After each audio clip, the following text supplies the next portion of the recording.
жорамалдың тәсілі. Аулада 5 тауық 9 қоян жүр. Олардың аяқтарының саны қанша дейді? Міне, тауықтың суретін білеміз балалар. Тауықта неше аяқ? 2 аяқ. Қоянда 4 аяқ. Демек, осыған қарап біз жорамалдаймыз. 5 тауық дедік қой. 5 тауықты 2 көбейтіп жатырмыз. 2 аяқ болған. 5 пен 2-ні көбейтілсе 10. Демек, 5 тауықта 10 аяқ болады. Ал 9 қоянды 4-тен көбейтіп неге? Себебі қоянда 4 аяқ бар. Демек, 9 қоянда бізде 4-тен көбейтілсе 36. Демек, 9 қоянда 36 аяқ болады. Жалпы 36 мен 10-ның қосындысы 46 аяқ. Сонда 5 тауық пен 9 қоянда 46 аяқ болады. Енді бізде арада келесі сұрақ. Көрді тауықтар мен қояндар бар. Олардың жалпы саны 17 дейді. Бұл жаңа бізде неше еді? 14 еді, мына жерде 17.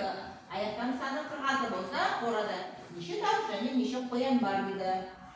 Жаңа біз көбейткен кезде 5 пен 2-ні көбейтсе 10, 9 пен 4-ні көбейтсе 36, 2-ні қосындысы 46 еді.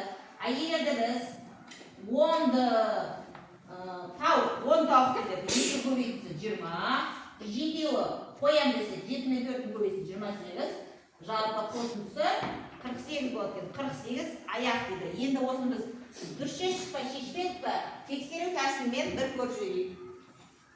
Бізде 17 аяқ деген. Қорада тауықтар мен қояндар жалпы саны 17.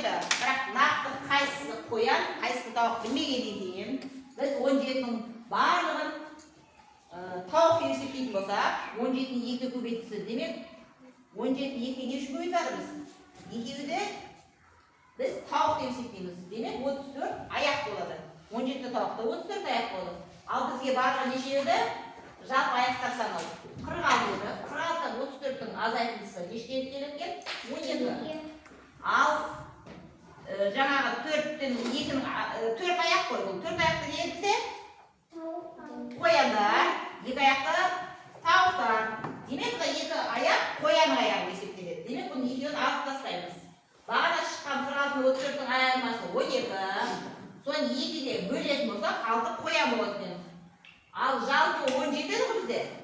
17 бізде жалпы қояндар мен тауықтар 17 деген. Сол 17-кен біз 6 қоян азайтатын болсақ, 11 тауық болады. Демек, 17-нің алтауы қоян, ал 11-і тауық болады. Аяқтар саны 46 болады. Түсінікті ғой балалар,